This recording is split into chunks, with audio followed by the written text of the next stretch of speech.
conference is about synthesis, and I know from previous conversations with yourself that your education took place in Australia. Is that correct? Yep, that's right. Yeah, I was educated in Australia, both primary school, secondary, and tertiary.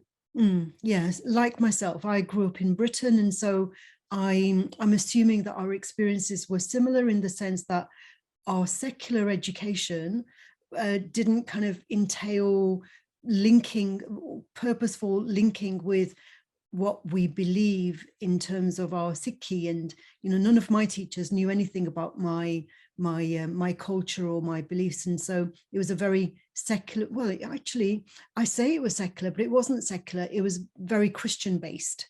So yeah, it was like we learned a lot about Jesus, obviously, and I remember one of my first teachers telling me what Good Friday was about. I knew because we had been taught it, but he wasn't sure I knew exactly what Good Friday was about, and he was whispering in my ear because he didn't want to embarrass me in front of the class. And it's like, you think, do you know what Good Friday? And it's like, well, yeah, because I'd read all the books that my peers had read, but he just kind of wanted to make sure I knew. So actually it wasn't secular, it was very Christian based. And so there was no relationship between what I was learning at school and what my family were teaching me at home, informally, and at the Gurdwara and my communities. Like there's that informal learning that takes place in our families and our communities, and that formal learning which takes place in class. But the two there was no way for me to connect the two because my family didn't know what I was learning at school, and my teachers, none of them knew what I was learning at home. Was that similar for you as well? It so there was no overt Christian-based education that happened to me in my schooling. I think it's really kind of your teacher to actually pull you aside quietly and check if you understood the traditions, which is very nice of him or her. And I never experienced anything like that in my upbringing. A lot of it was quite secular, but I think that the caveat around the secularization of education is that in Australia in particular, and I don't know if this is true of anywhere else, we actually have time carved out during the day for what's called scripture service. And so they recognize the sort of dominant Christian orthodoxies, like you'll have Catholicism and then you'll have Protestantism, and then I think there were others, but I don't recall offhand. And they were covered from an educational perspective of imparting the knowledge and theology within those religions. And then everybody else was lumped into a non-scripture type of group, unless there was somebody who was accredited to be able to come in and speak on behalf of your particular religious affiliation. And so there was no one for Sikhi available in the school as far as I was aware. And that was optional, right? So you were lumped into, I think you were lumped into non-scripture by default if you weren't Christian or Catholic or whatever. And then we didn't discuss anything at that point. It was essentially free time for us to go. We were in the library and we could do any research, etc., or study that we wanted to do. So in terms of overt scriptural education or theological education, we didn't really discuss Christianity. But the reason I say that there's a caveat is because Australia exists within the broader Christian sort of religious faith paradigm, you might say. And I know that's changing now, where atheism is on the rise. But the reason I call that out is because a lot of the things that we think about in terms of Western culture and Western scientific reasoning, etc., are driven within the context of sort of, I would say, Christian values, perhaps. And that's kind of like, if I think about how, scientific method has grown under conditions of Catholicism and things like that, and how they've evolved with respect to like an initial starting paradigm from the Christian faith, as opposed to like an Eastern one, or a belief in, like, say, Buddhism or any other tradition. And so whilst, as I say, there was no overt coverage of Christian theology within school, I think that, the starting point for any way that they would try and describe any of the type of education that we would give would, by definition, start from that value set, if that makes sense. Yeah. And thinking about values, it's, again, like with the scientific method, there's very much a focus. Like when I learned science at school, science was very secular.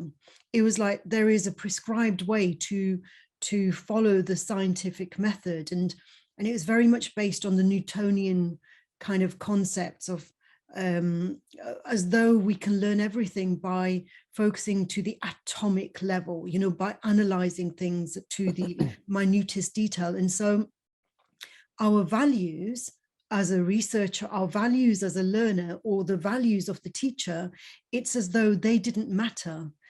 But in qualitative research, we know that our values do matter, and what we interpret about the world around us is influenced.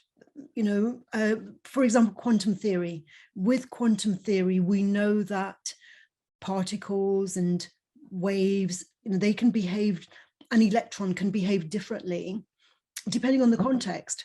But that's not the way I was taught. It was as though there was a linear cause and effect relationship between things, and anything which was intuitive, anything which is kind of like not based on the scientific reason of like our, you know, have we observed this, and can we make our observations legitimate in some way? If something was simply experienced in a way that we couldn't prove what we were saying, it was dismissed. And so when we think about Sikhi, for example, it's a process. It's a process of learning, and we can't always provide tangible evidence for what we experience, right? So that's you know, it's like the way we were taught, like about the scientific method. It's as though it was, the scientific method was based on a partial reality of the, you know, a partial version of the truth, rather than synthesizing it with other versions of that, you know, which would have given us a more kind of a holistic perspective. Yeah, I would agree with that. I think there's a parallel which comes to mind in philosophy, which is the distinction between analytic and continental philosophy, where analytic philosophy and you know, even if you look at the Socratics and stuff like that and pre-Socratics, it's all about analysis, which is the breakdown of things into unique components and then thinking about it from the point of view of a separation, as opposed to what you've described there, which is a synthesis or an integration. And I know that there are threads of that in Western philosophy, but I would agree that if you look at it from the point of view of even Chinese or Eastern philosophy, where there's the notion of yin and yang and a balance between the two, it's quite a different paradigm or perspective for how to view the way that you view, like, operate in the world. And I think that they both have their place in the sense that, you know, the analytical approach has obviously given us scientific truth to the point where, you know, we've created inventions such as airplanes which can make us fly, and that is on the basis of the scientific approach. But I think that in terms of what that leads to from a social perspective, which is what you described around how your values come into play, the analytic approach can sometimes be a little bit more difficult and challenging. And that's where I think, like, having the approach that we have, which is a little bit more synthesized, can actually lead to the unification of people, as opposed to, you know, division. But yeah, Yeah. I don't think I have a clear answer on that.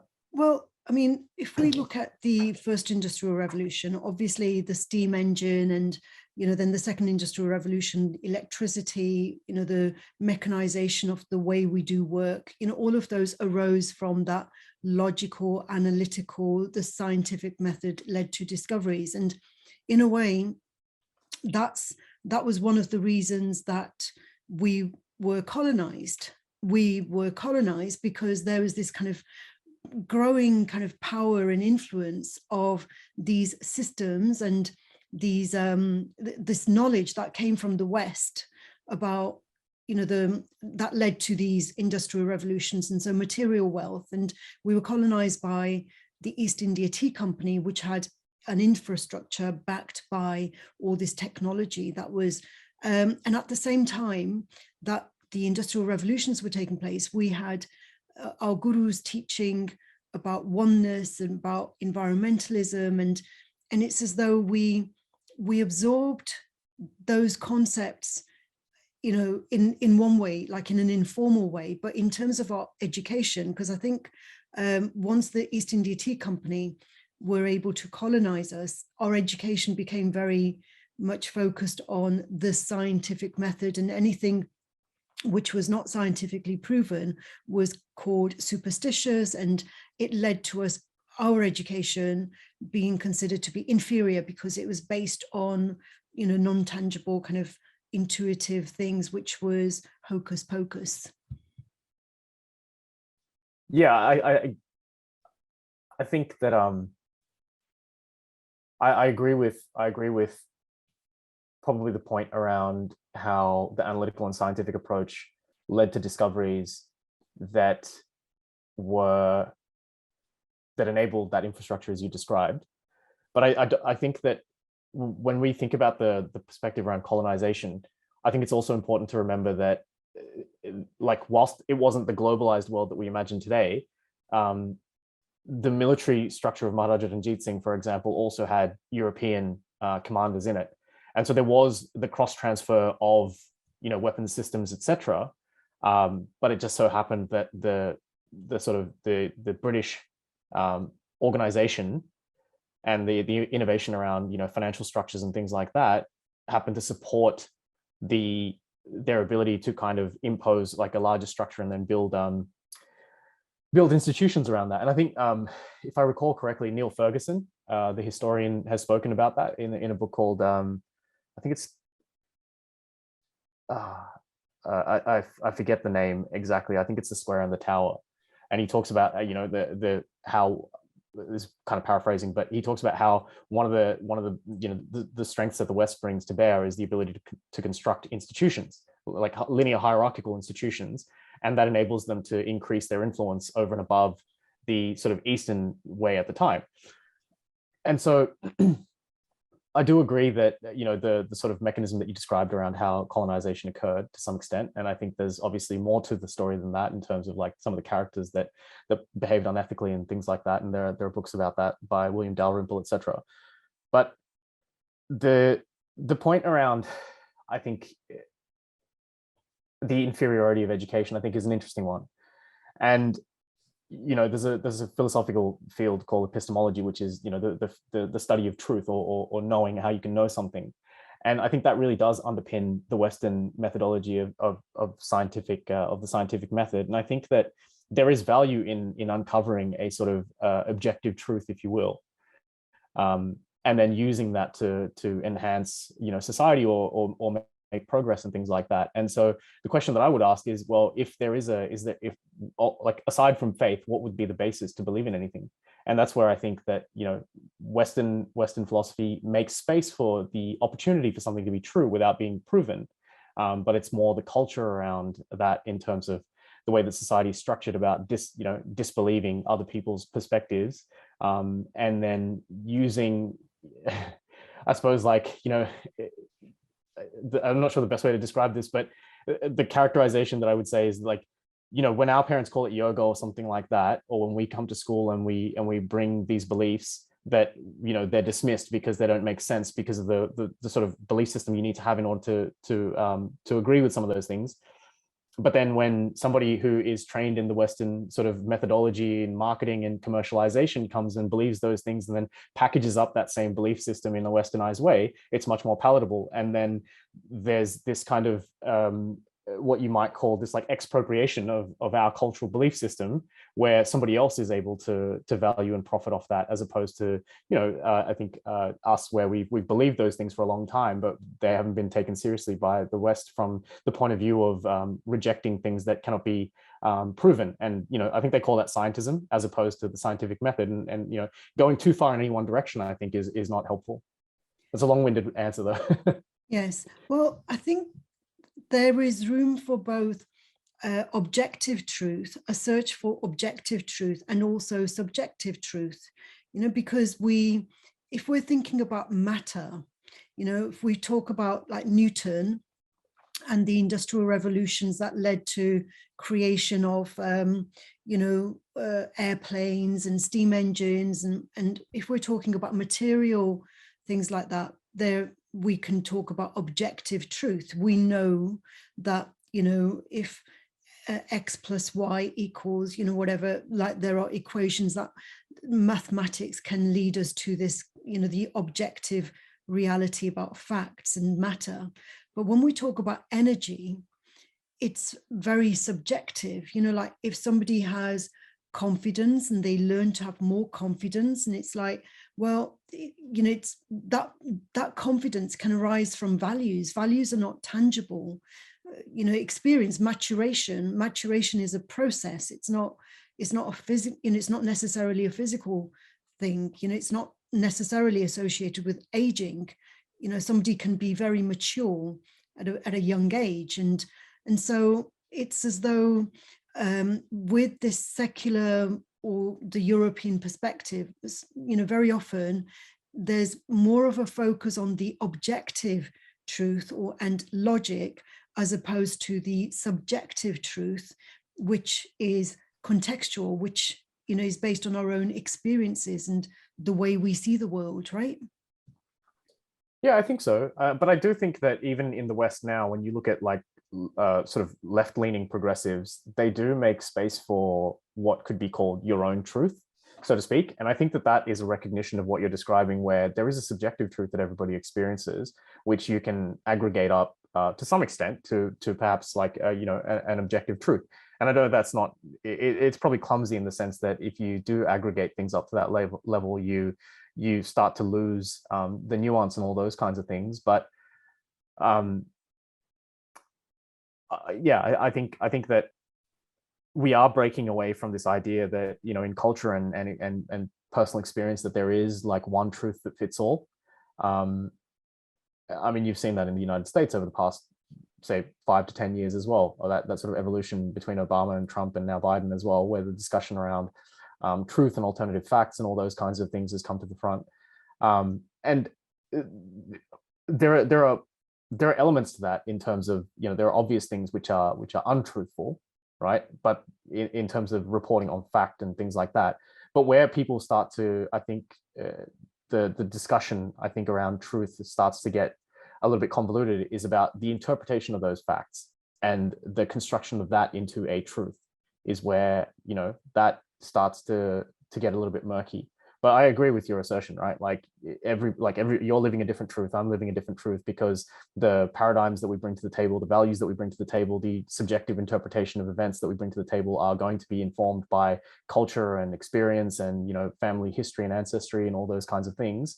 But I would still, believe that there are things that are in front of us that are materially objective, like the fact that I'm speaking to you on a laptop right now. Mm-hmm. That's right. So there's room for both. It's like, I think these culture wars about these paradigms of like, well, what is science and what is not science? One of the reasons they spend, in my view, like a lot of time and energy is wasted in those debates is because, well, actually, it's not as though one is better than the other. We do need both. There are facts and there are stories, and stories without facts would be very poor, and facts without stories, are difficult to digest as well. But let's talk about the fact that when we learn something, if we can attach it to something, if something is new, and if we can attach it to something that we already know, it becomes easier to remember that. For example, in my education, when I learned about Martin Luther, I was able to attach the Reformation and the Protestant movement. I could attach it to Guru Nanak Dev Ji, and because they were contemporaries. And so I remember those facts very, very well, because there was a bridge that I could form across those facts. But the other gurus, I found it very difficult to remember, when they lived and who, what, like, how was it relevant to my experience having been brought up in England? I couldn't kind of conceptualize it. And then when I think about Newton, he was a contemporary of our seventh guru, Harai, and Guru Harai was advocating environmentalism. And whereas Newton was, it was like science became very kind of mechanical.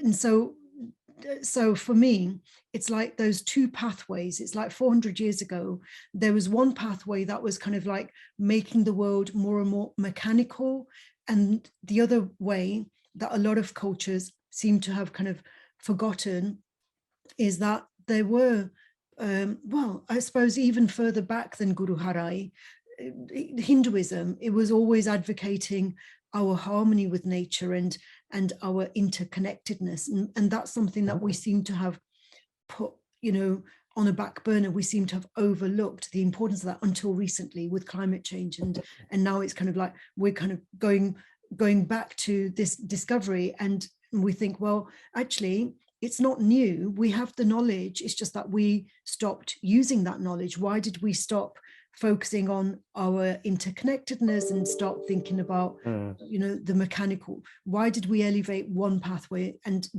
why did we not synthesize the machines with their cultural context and their relation, you know, the ethical kind of relationship of these machines with the environment? Yeah, that's a great question. I think reflecting on a couple of things that you've said in that sort of question.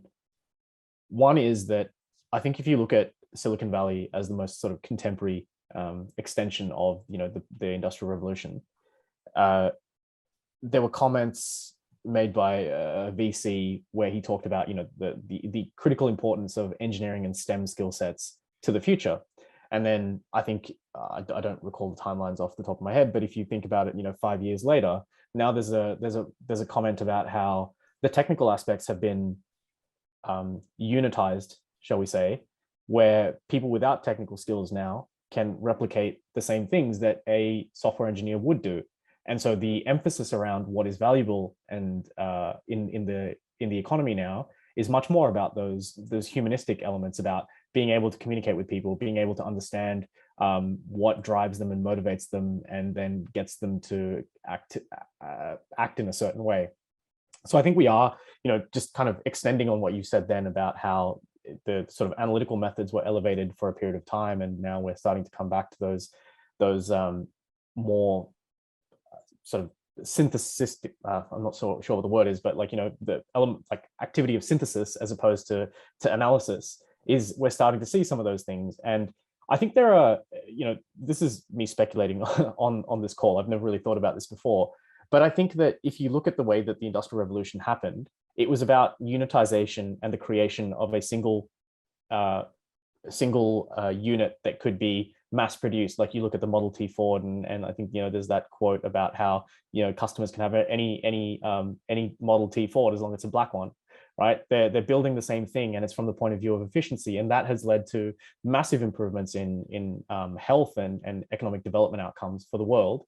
And what we're seeing now is that with technology such as artificial intelligence, the ability to be able to come up with individualized outcomes from the point of view of personalization is only now becoming available to us. So when we talk about subjective truth, there were no structural elements that could be available to support subjective truth in an industrial revolution environment.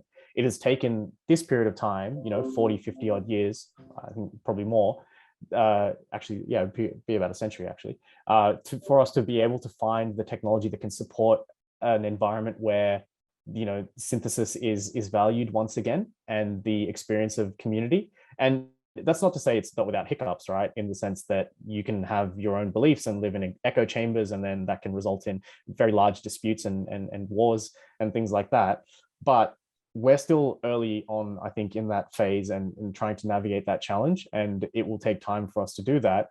But as you mentioned, it's happening with the backdrop of a point of view, you know, where we've pushed our ecosystem and world to the potential brink of collapse. And so we kind of need to get our act together. And so, you know, coming back to your question about why they couldn't coexist, I think that they do coexist. It's just that what's superior in any one moment, and you go swings and roundabouts. You kind of elevate one when it's proven to be important, and then you elevate the other when it proves to be more important. And I think that's a function of the belief that we have in economic systems and market economies, because market economies effectively set what's valued, and they do that on the basis of people's behavior and how they interact using money to drive that. Well, let's look at Punjab, because you and I grew up outside of the Punjab, and so we have probably had less opportunity to really delve into what Sikhi teaches us compared with somebody who lives in the Punjab, I would imagine. But if we look at the situation in Punjab, the land is being overused, it's being depleted, because they're, instead of planting one crop per year, which would be normal, they're using technology to plant 4 crops. Obviously over the decades since the Green Revolution and whatever, it's the land is depleted. There's pollution. There's the water pollution, the land pollution, and that's when, like, I look at this context of, like, well, yes,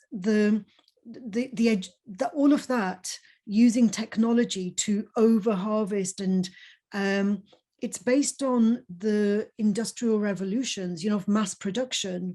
Let's see how much we can produce. Let's see how much we can be efficient to, then make more profit. Efficiency is related to maximization of profit, but that is at a cost to the environment. And why is it that they're not looking at the teachings of oneness and sustainability, and not being kind of not sort of being over ambitious and ruining our home environment, at the expense of, like, trying to advance in material gain rather than in interconnectedness? I'll probably, it's a very difficult question, I think, to answer, but I'll take a stab at it. I think there are a couple of things going on there. Firstly, I would say that it comes down to Maslow's hierarchy of needs. So I think that the people of Punjab are not significantly wealthier on average than other parts of India. Like, I know that the wealth has been captured there, perhaps captured is not the right word, but has aggregated to Punjab on the basis of its agricultural efficiency over time. But I wouldn't think that they are on that basis greedy or greedier than the average person anywhere else on the planet. And so I think that in terms of the question about why they're behaving in such a way, I think it's because that even with the amount of income that they earn, they're still not significantly over and above the threshold of meeting their material needs. And so they need to behave in that way in order to actually satisfy those needs. So that would be part one. I think the second part is that when we talk about the behavior, I think that the behavior is also driven by economic structures. And so what you talked about there was sort of the Green Revolution and the sort of monocrop culture of Punjab. So, they plant about 2.5 crops in a year, and most of those are not geographically suitable for the region itself on the basis of the amount of rainfall that it receives, as well as the phytonutrients in the soil, etc. And so a natural consequence of that is the depletion. And now I know that people have been trying to address this over time, and there has been a lot of controversy around the recent reforms and the implications that it will have on farmer incomes, etc. But that was one attempt at trying to solve that, because when we talk about the economic incentive structure, it's actually not a market-based economy. It's about the state procuring all that material and people behaving, I think, in a rational way in response to the price signals that they're given by the state in order to actually achieve the best outcome for themselves. So I think that they're behaving rationally on the basis of the conditions that are set by the state. And the reason that those conditions are set by the state is in order to feed an entire nation, which is largely, still an emerging middle class. Like, there's a huge amount of poverty in India, and it's the state's responsibility to ensure that those people are fed. And so they've instituted a structure which imposes specific price signals, and the people that are planting those crops, in order to reduce their uncertainty and risk, respond to those price signals by planting more of what they know will sell. And so I think it's a complicated structural issue that needs to be addressed. But I think that from that basis, it's hard to argue that, spiritual fulfillment should be the primary goal when your first most important consideration is how to feed your family over the next year. When you were talking, it reminded me of Bhagat Singh, and he became an atheist because he was highly influenced by Marxism. He was very deeply influenced by Marxism, and as we know, he died at the age of 23. And sometimes it's like, when I when I heard that he was only 23 when he was executed, I was surprised, because I thought that he, you know, judging by what he actually achieved in that young life, he was as popular as Gandhi was in those days when he was executed. A couple of years before he was executed, he was just as popular as Gandhi was. And this is another thing about the education system. It's like, my teachers know who Gandhi was, but none of them knew who Bhagat Singh was. And it's like, why do we elevate one and not the other? You know, like, how is it, you know, again, this is to do with subjectivity, isn't it? You know, we talk about objective truth and we talk about subjective truth, and our education. Who decides what is important for us to learn? Who decides which role models are used? You know, why do we not use Bhagat Singh as a role model? Because his ideology was about what you say, about feeding, you know, and attaining freedom and emancipation for all of India, regardless of whether they were Muslims or Hindus or Christians or Sikhs. And, you know, that's why I think that was probably one of the reasons he chose to identify with socialism as opposed to Sikhi, because he didn't want to stand and be elevated for advocating the rights of a community. It was the wider nation, wasn't it? Yes, I hear what you're saying, and I think you know, the question is, well, who gets to pick the historical narrative that gets propagated going forward, and that's a very difficult question to answer. But I think that you know, this is going to sound very simplistic, but at the end of the day, I suppose, yeah, this comes from a perspective from economics. At the end of the day, there are finite resources. That's time, that's research, that's funding, it's capital, etc. And so that needs to be allocated in such a way. And I think that the ways that those conversations happen is amongst bureaucrats typically, and with some engagement with society to figure out who and what stories are to be told and how they're to be told in the school curriculum. I'm thinking about this from a Western perspective, and that is incumbent upon the community that you know, values those stories to come forward and talk about it. I don't have a sort of more insightful answer than that, but what I would say is that, you know, there is space, I think, in a place like India for more specific narratives to be told, and it's reflective of the fact that, you know, Bhagat Singh is still very highly valued within the Sikh community, that his story continues to be told, irrespective of, you know, the discussions and the statements that he made towards the end of his life about, you know, his value structure. I think people still consider him to be a Sikh over and above, you know, his Marxist ideologies, and that's what propagates his narrative to today. And so whether the state recognizes it from, you know, their sanctioned narrative about what you know, the Indian freedom fighting was about, or whether that gets propagated to other parts of the world, like, you know, Gandhi, I don't think that there is a sort of you know, insidious causal driver behind that. I think probably a lot of people actually find a lot of elegance in the sort of belief in non-violence as opposed to you know, violent response or revolution. And that could be one answer. And then the other answer is that you know, there's probably there hasn't been enough value given to the Bhagat Singh narrative, and that's could be a result of the fact that the Sikh community is quite a small minority community. So yeah, I don't have a great answer to that, but, you know, states obviously have to evaluate a lot of things when putting together these kinds of things. And nowadays, at least, the good thing is that they have opportunities for our communities to be able to respond in ways to actually shape the kinds of learning that we wish to carry forward.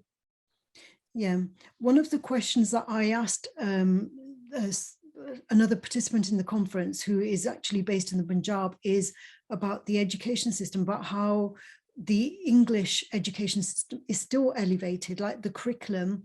A lot of my own relatives, the children of my cousins, for example, they go to English schools, even though we fought for decades for freedom, you know, and we gained independence physically in 1947, but we continue to elevate the education system, which undermined us, you know, and it's still not, in my view, that education doesn't prepare them for adding value at the, within that context, because it's kind of, it kind of equips them to fit in perhaps, to a Western system, but that's not the local context. And so there is still this kind of colonization of our minds where they still value, if somebody comes, I teach a lot of students who come to England from India, and it's like, well, why do you not do an MBA in India, in Punjab, for example? Why do you not do because the MBA that they do in England is valued more. Why would that be? Because the MBA that is taught here will use examples and, organizational structures that are relevant here, not there, and so why do we continue to do that? Why do we continue to elevate this English system, which might not be, it might be relevant for you and I because we live in a Western kind of context, but why do people who live in the Punjab value this education when it's not, obviously it's not, it can't be relevant to them, because if it was, then the state of Punjab would be much more advanced than it currently is. At the moment it's still struggling, isn't it? Yeah, that's a pretty astute observation, I'd say, in the sense that I suppose what you're saying is that if the value of a British education was so high, then you would anticipate that if you came here and studied and then went back to India, there would be a material change in the situation there, right? And what you're saying is that we don't see that. So why do we continue to covet an education which doesn't seem to produce on the ground results? Is that fair? Well, it's, in one way it's good because there's, India as a whole has advanced, okay, technologically it's advanced. But what is the cost to that? So that's what I'm saying. It's like it's at a cost to the ecology, to the environment. Punjab, like with the kind of fragmentation of like the drug abuse and things like that. Due to kind of like this these traumas that have been unhealed. Like, so obviously that the education there needs to be more relevant, because if all they're doing is aspiring to get out of there, then that can't be sustainable. If like the purpose of their education is to get out of that land, basically, which is not sustainable. It's basically perpetuating the problem rather than resolving it.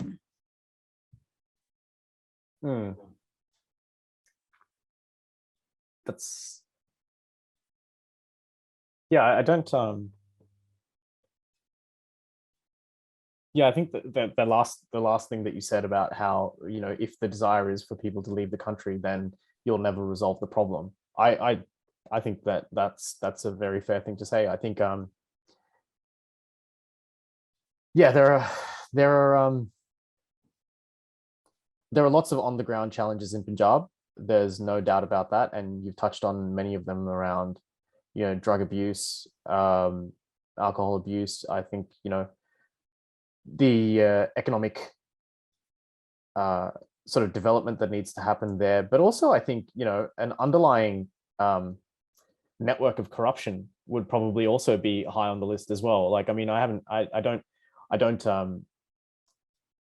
have any sort of deep insight into how it works, but I know that when I was growing up, like the way to interact with police was very different to the way that you would anticipate here, where there's anti-corruption legislation and things like that. And I think that all of that really talks to the power of institutions, right? And it kind of goes back to what I was saying about what the West has traditionally been good at, and what Eastern culture outside of communist China, really, and that has been imposed ultimately by authoritarian rule as opposed to democratic consent. And so the challenge in India has been that, post independence, the establishment of those institutions has happened to some extent, but it feels insufficient so as to overcome, the underlying network of corruption and actually create legitimate ways for people to lift themselves out of poverty. And you talked about the sort of the challenges that come from some of the the perspectives around the Western institutional structure, like, over harvesting of land and over exploitation and things like that. And they're all legitimate, right? I don't deny them for a second, but I think also that we're coming to a place where, Western economies are sort of going to post sort of material perspective and looking at sustainability and circular economies and things like that. But that when you look at the developing economies, they still need an opportunity to develop. And so the question, I think it's an open question in economics at the moment, is whether you can sort of leap past that industrial revolution component and go straight to post-industrial revolution, right? And that was, I think, speculated for what India and China could do, but I don't think it's been conclusively proven whether that's possible or not. And so I think what you're talking about is like, a few things. One is that I think that there's always an inherent desire to go to where the grass is greener, and the perspective on the ground in Punjab is that the prospects that they have there are not good enough for them. And so they would rather live in an environment like the Western world, which actually has legitimate institutions that provide rules and structure around how you can, move in terms of the social strata, right? Like social mobility. And America was great for that. But then beyond that, there's also the question or the comment around how India, as a very, very diverse country, the diversity of Europe within a landmass of one nation, is able to integrate a sort of top-down hierarchical institutional structure without the colonization of another power, and how they've sort of rejected that philosophy and ideology over time. And they're still navigating that challenge at present with what democracy should look like. And there's the rise of, the ideologies around, one, Hindutva ideologies, you might call them, or, sort of that more minority oriented democratic structure that was kind of espoused by Nehru and his counterparts at that time. So that's the second piece. And then the third piece is that amongst all of that, the best economic system that we have is one that results in overexploitation of the land. And it's not possible for every country in the world to be able to output at the rate that the Western world does, and then have a sustainable planet. And those are challenges that, with the material wealth that the Western world has already acquired, is able to address, but that the developing world, like India and China, don't have the luxury yet, and I don't think have the desire to, on the basis that they need to pull 1.2 billion people out of into the middle class. So yeah, it's a very complicated challenge, I think, and the question of where synthesis fits into that, I think, still comes from the point of view of Maslow's hierarchy, where their first priority is very much about what's in front of them, and sadly, that has also resulted in drug abuse problems as well. Mm-hmm. Yeah, well, it goes back to the purpose of education. We have compulsory education, and what is the purpose of that education? Is the purpose of that education so that we can get a job at the end of it? Or is the purpose of that education so that we can learn to think in a different way? And, is it utilitarian, or is it kind of, does it have, in the past, I know that when I did my degree, I think I was very fortunate I did a psychology degree, and it wasn't necessarily to get a job at the end of it. I just wanted to explore psychology. I wanted to know how, we behaved in the way that we behave. I just wanted to learn about that. And it wasn't to get a job. Whereas my students now, they don't have the luxury, because they have to pay. I didn't pay for my degree.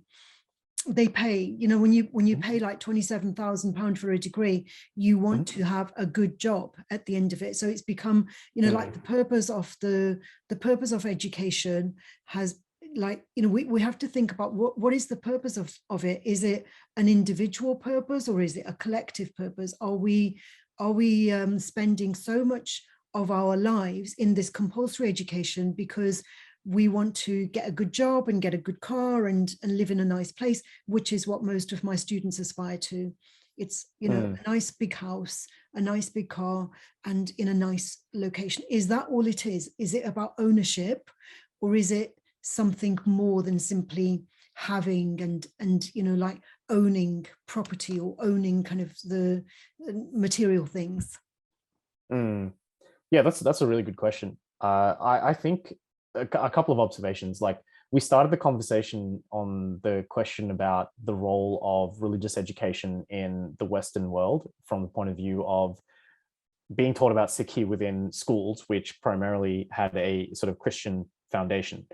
And the reason I go back to that was because one of the observations I wanted to make was that, you know, whilst there is the sort of mainstream state-driven educational curriculum, at least in Australia, a lot of the religious education around Sikhi has been self-driven and also community supported. So what I mean by that is that when I was younger, I would go to the Gurdwara and I would be exposed to the values around langar and equality and things like that. And then there were also camps that I went to where I was taught, you know, the Sikh history and the heritage and our value structure, and then built networks with other people around me that were from the Sikh faith as well. And that drives the educational attainment in an informal way, so to speak, right? So I think what we're talking about really is the balance between how much of the education that we get about our religion should be driven by the state versus how much of it should we drive from a community perspective. And to currently, most of that is driven by the community. And that's because there hasn't been as much state recognition of that. But I would argue that as our communities become more entrenched in Western economies and become higher and more valuable from the socio-political perspective, that level of involvement from the state will start to change as we begin to influence, you know, political structures in favor of recognizing what's valuable to us. And so I think that that's going to be a function of time where we can start to drive some of those conversations. Now, that was the sort of first observation that I wanted to make. And then coming back to your question around what is the purpose of education, I think that that has always been an open question. Like, when you look at the purpose of university education, they talk about how it's designed to teach you critical thinking. But when you look at the actual results in terms of pre-university critical thinking skills and then post-university critical thinking skills, there's no statistically significant improvement in people's ability to think critically. So if universities would argue that their main purpose is to be able to impart critical thinking, then they're fundamentally not doing that, right? Because the statistics don't bear out any improvement. So that would be part one. Part two, I would say, is, you know, the purpose of why people consume tertiary education is twofold, right? Like, I think that depending on which part of the social structure you fit within, if you're trying to get higher in the social strata, then your purpose is primarily utility, which is, when I look at the cost benefit trade-off of the education I'm buying, are the income prospects that I'm going to earn over the lifetime after doing this degree significantly superior than the cost I will pay? And I think that that's super important for new migrants and then early, you know, first generation migrants, where the question for them is primarily about economic security and foundation building. But when you look at, you know, second or third generation migrants and people that have had the luxury of time, then the conversation around the things that they will do changes. And it's much more about being able to take risks because you have a social safety net from the fact that your family has an established wealth foundation. And the third piece of that puzzle, I think, is that all of this is within the context of the evolution of time in terms of how our economies have evolved. And when you look at the cost of education in the United States, and there's a professor of NYU who talks about this by the name of Scott Galloway, he talks about how the public sector education system in California and the cost of education for a person like him was significantly lower back when he was earning his degree than it is now. And so again, like coming back to, and I think, you know, like this, because I'm a classically trained economist, that people are acting rationally on the basis of what's in front of them based on where they are. Like, I would argue that if you looked at somebody who was in the British or Australian elite, their propensity to study law or some kind of arts related degree would be significantly higher than a first generation migrant like myself, whose family is focused on building economic security and would focus in on STEM related degrees like engineering or law or one of the sort of prestigious roles in order to build that economic foundation. So I think a lot of that comes down to incentives, and I think a lot of it comes down to where the people are approaching education from, as opposed to it being a broad value statement from society. Yes, that makes sense, because what I noticed is that there's very much of a focus on measuring outcomes financially. Like, what is the return on investment for having done this degree? So you do a Mhm. science degree because you expect there to be a greater return on investment. And Yep. as we, earlier on, we were, like I was telling you about my surprise that we don't focus so much on creativity. And when we look at Maslow's hierarchy of needs, we Hierarchy. can Yep. see that creativity would be after we've gained that financial security. Then we have the Mhm. luxury and the privilege to be able to explore these things we may not gain any financial rewards from. Exactly. Exactly. Mhm. Yeah, that makes sense. And with you being an economist, it's like The Wealth of Nations, published in, when was it? Kind of mid 18th century, was it? About 1770s or something like that. I can't remember exactly when, but so The Yeah. Wealth of Nations, that had a lot of influence, didn't it? And so this thing about the mass production combined, so there was technology for mass production, and then the ideology of like globalization and free markets and whatever, and not kind of, I suppose that's another thing which is relevant for what's going on in the Punjab. It's, you talk about feeding the whole country, as opposed to, they're not focused on feeding the local community, they're focused on feeding, it's the breadbasket of the whole of the Mm. subcontinent, basically, isn't it? And Yep. so that leads to depletion of land. So The Wealth of Nations, it's like, okay, free markets may be great, but then we have rainforests being cut down to grow avocados, and we import avocados from across the world. And what is that doing in terms of sustainability to the global environment? And so this is where that synthesis between, yes, technology is great, but how do we make sure it's sustainable and it's ethical? And I think this fourth industrial revolution, the fact that you Mhm. and I are talking through cyberspace, we have this privilege of doing so, because we have the technology has enabled us to do this. But now what?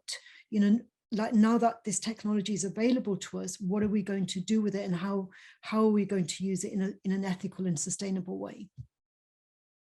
Yeah, absolutely. I completely agree with that. It feels to me as though now that we've addressed most of the material concerns of our economies, then the question turns around some of that, a lot of that, that sort of self-actualization work that you described from a Maslow's hierarchy perspective, in terms of, a lot of the career literature that people look at is based on purpose. And if you're, if you were concerned with what you were going to eat tomorrow night, you don't have the headspace to consider purpose. And this is a conversation that we've looked at within YSPN around how we can support new migrants, because the advice that someone like me should receive is very different to the advice that somebody who's just arrived from the Punjab yesterday should receive. Um, and so I think that it's a responsibility that falls on us to be able to have those conversations, and reflecting on the work that you're doing, for example, by actually provoking these kinds of questions and this discussion is critical. Because as you described, there was something that came to mind as well. There's a book called The Wayfinders, I think, which actually documents the indigenous legacy, culture, and values of ancient traditions across, I think, 4 different indigenous groups, and talks about how their particular way of looking at the world, when interpreted through a Western lens, actually, diminishes what that belief system is about, and also leads it into a more destructive pathway. For example, the traditions of South America, where they might use herbs and plants in one specific way, but when you approach it from a more westernized way, it becomes all about the extraction of the key compounds into the creation of drugs, etc. I'm talking in very broad terms, but my point here is that all that stuff exists. It is currently locked either within indigenous culture or within people's minds, and is passed down informally. And I talked about this earlier about the way we pass down Sikhi to our community as well. And so the point becomes that it's our responsibility now, for those especially of us who live within the Western world, to be able to, as you described, integrate the two different value sets that we own, and then find a way that is synthesized in such a way as to be ethical and sustainable for the world going forward. And as I say, that is a responsibility that we have, and especially someone like yourself who's provoking all these conversations, to be able to bring attention and focus to the young people, in our community, to start to actually look beyond that. But the one thing that I would caution is also that, as I said at the beginning, the warning is always going too far in one direction or the other. And synthesis is very much about finding the harmony and the balance between the two things, as opposed to switching from the dominance of one culture to the other. And sometimes it feels as though the conversation is very much about, the replacement of one ideology with another, when it very much should be about accepting the ideologies for what they are, finding out what's important to you, and then finding the best way to synthesize or integrate those two as a way of living, and then using that to inform your ethical frameworks, and move forward sustainably. Yes, on a couple of occasions, you've used synthesize or integrate. And for me, those two words are quite distinct, not interchangeable, because for me, this is the way I look at it, could be, tell me if I'm wrong, but for me, when we integrate, we put two or more pieces together to form a whole. And for me, that's kind of like very, in a way, it can be just simply two-dimensional. The way I see it in my mind is like a jigsaw piece. We've got different elements of a jigsaw piece, and we put those elements together and we make a whole. Whereas synthesis is much more complex. It's multifaceted, and it's because it's so complex, we put two things together and we create something which didn't exist. It's like the whole is greater than the sum of the parts. That's the way I describe synthesis, you see. So and so it's very complex. And when Christopher Columbus, 1492, he went to, he explored and he discovered this new land. It's not as though that land wasn't inhabited. It was already inhabited. So other people had discovered it before he did, but that rediscovery created that synthesis, I suppose, and we've got to kind of like keep looking beyond these linear kind of, it's not as though life just began in 1492 when he stepped onto that soil. Life was already, existing there. In New Zealand, in the Pacific Islands, people were inhabited those islands thousands of years before the Europeans explored their way there as well. And you live in Australia, and the Aborigines were there for thousands of years, and they have their 40,000 years, you see. So what we're doing, I suppose, is simply kind of like rediscovering what already exists, and through that rediscovery, we're making new meanings out of it.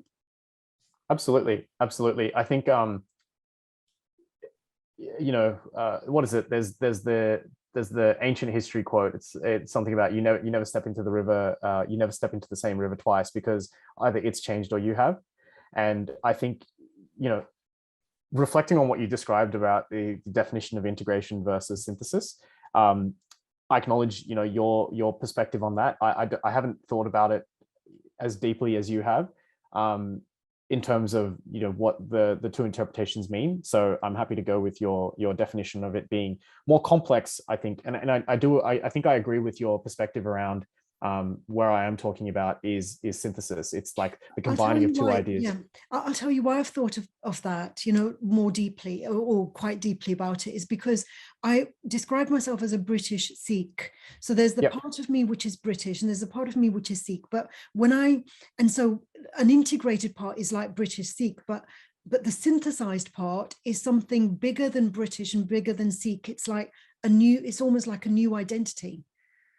Yeah, the way as I'm hearing you talk about it, the analogy that came to mind is that integration is conjunction. It's two things side by side that are next to one another with no overlap or actual discussion. And then synthesis is the use of those two parts for the creation of a new whole.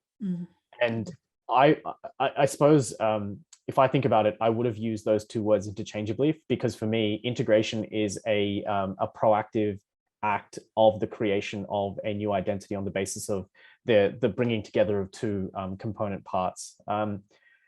So I think we're on the same page there. Sorry, I've lost the train of the question. What could you remind me? Yeah, you were talking about that ancient quote, you know, that, Yes. yeah. Either The one about the river. Yeah. Yeah, exactly. And, you know, coming back to that, like, my point there is that religion is not static, as much as I think conservative elements in any society would have them believe, where for the religion to propagate, it needs to maintain, you know, potentially historic ways of practicing that religion, and that there's no scope for it to change. And that's why we have, you know, different perspectives on Sikhi and different perspectives on Catholicism or whatever it is, because within any group there are people who are naturally inclined to look for progressive ways, and there are other people that want to protect the culture. And I think that it's the balance of those two things which maintains the continuity for any society. That's the stability that we all need, right? You got to be asking the questions around, like, out of this stuff, what do we actually believe? And then on it, you need to have enough stability in your belief system so as to be able to ask those questions. And so when we talk about synthesis and the creation of a new, you know, any new knowledge or whatever it is, it's that the scripture, the religious scripture that you subscribe to, in our case, the Sri Guru Granth Sahib, as the, you know, the living embodiment of the Guru, our interpretation of that at any point in time is subject to change on the basis, and we started the conversation about this, that any subjective truth that we bring is always informed by our religious experiences, or our experiences, I should say, the ancestry and the heritage of the people that have informed us going forward about how we should apply certain filters and values and perspectives on the interpretation, as well as the whatever's happening in society at that time. So every day that we exist, we are, you know, in essence, an act of synthesis, in that we're always creating a new piece of knowledge or cultural artifact moving forward. And yeah, I think that to me is the synthesis piece. That's right. And it's about energy, isn't it? You know, so energy and life is always changing. It's like we're not the same as we were yesterday. We're going to be different tomorrow. And so life is energy rather than simply matter. And I think that when there is this tension between trying to keep things the same and trying to, you know, adapt, I suppose, you know, and so the process of adaptation, and again, like the word process is different to product, you know, like when we're learning, it's not a product. Learning is a process, and there can be outcomes of that learning, but the learning itself is a process, and it's an energetic process, isn't it? Yeah, absolutely. It's interesting because we reward in the current structure outcomes of the process, right? We evaluate on the basis of test scores, and our economies are geared around the production of units, widgets, or deliverables, whatever it is that you work in. But you know, there's this kind of what's the word? Contradiction almost, where if you focus too much on the end product, you're not going to hit it. Whereas if you focus on the process, the product and the end outcome kind of takes care of itself. And yeah, I think, you know, you described energy and things like that. And I think that energy is essentially what you end up focusing on. So if you're focused on the end outcome, you know, your energy will be quite different than if you're focused on the process and enjoying that process for the discovery and all the wonder and stuff that comes along with it. And you know, you'll turn up completely different, and people will be able to recognize that because of the, you know, as you say, the energy, like the joy that you will bring to pursuing something for the love of it itself, as opposed to pursuing something because of the material benefit that it will give you. Like it's indescribable, but you know, when people see it, they know the difference. And I learned that from teaching teenagers in London, where they were, you know, these are 16-year-olds, 16 to 18-year-olds who they had to do that 2-year course in order to get to university. And I would be, you know, the way I teach is I love being creative, and they'd say, why are we doing this, miss? And I'd say, well, it's to to make you think. It's like, we don't want to think. We just want the qualification and go to university, that's all. Yeah. They were not interested in the process at all they wanted was that certificate at the end, like total focus on the product.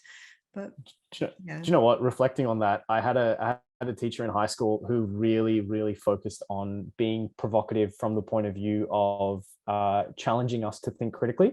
And it was one of the most enjoyable experiences that I've had, like, as a student-teacher interaction, where somebody could spark in you the joy of learning for the learning itself and the construction of your own sense of self-confidence about the pursuit of knowledge. And that was remarkable. And I think that, it's a question that I continue to grapple with from the point of view of, my previous role in YSPN, about, well, how do you really find that switch and that motivation within someone to help them understand, or not to help them understand, sorry, that's not the right choice of words, to help them discover that energy, as you described, for the pursuit or the creation of synthesis, or for the pursuit of knowledge and the construction of their own identity from a confidence and a place of confidence about that education or whatever it is in their life. And it's something that I have tried to find, but as yet remains elusive. So if you've got any advice on how to do that, all ears. Well, the thing is, you see, that when my students used to say that, it's like, we don't want to think, what I would remind them was that it's not the qualification that's going to make them successful, it's their confidence. You mentioned the word confidence, and it's like, confidence is energy. And it's like, some of my students, I'd say a large proportion of my students, are much more successful materially than I am. They're CEOs of large organizations, and how do they get to do that? It's through their confidence, it's through their connections, it's through their influence. And influence is not a tangible thing, it's an energetic thing. And as you build more and more connections, as I suppose it's in a way love, the more people that you love is also an energy, isn't it? If we are only capable of loving like a small group of those who, in our family, it's going to be a very small circle. But if we are capable of loving and exuding our energy, so it actually influences a wider, that's what is the intangible kind of the process oriented, the learning, all of those things which can't be encompassed in a category as such. Yeah, absolutely. And the reflection that I have on that is from Buddhist meditation and philosophy, where the sort of the importation of that from a Western perspective has been secularized to the point of, almost removing what you described there around the loving component of it. And it's all about mindfulness. And I think it's a very analytical answer to what could otherwise be something that actually helps people integrate. Because there's a psychiatrist, I think he is, who's written books around meditation. And then, the practitioners who believe in sort of the Buddhist philosophy of meditation, as opposed to the scientific philosophy of meditation, shall we say, they preach, loving kindness and the cultivation of oneness with everything. And I've forgotten the name of the author actually, but he's got a meditation practice which goes from an internal focus about your own experience, which is the mindfulness piece, but then also an external awareness about how you're connected fundamentally with every single other thing in the universe, given that we all emerge from the same singularity. So fundamentally we're still part of the same sort of group of elements that share that singularity. And so that, I think, can get lost when we talk about meditation from a process, like a process that is stripped of some of the metaphysical value that religion brings. Yeah, absolutely. Well, Ramneek Singh, I could carry on talking with you for hours, and this has been a very inspiring, stimulating conversation from my point of view. So thank you very much for your time, and we will continue this conversation on another occasion, if that's okay with you. Yeah, absolutely. I was going to say we're a little bit over time, but I appreciate you sticking with it. That was a wonderful conversation. I really enjoyed that. Me too. Okay, excellent. Okay. Well, enjoy the rest of your day. Bye for now. Bye-bye. Bye bye. Sat Sri Akal ji. Sat Sri Akal. Yeah.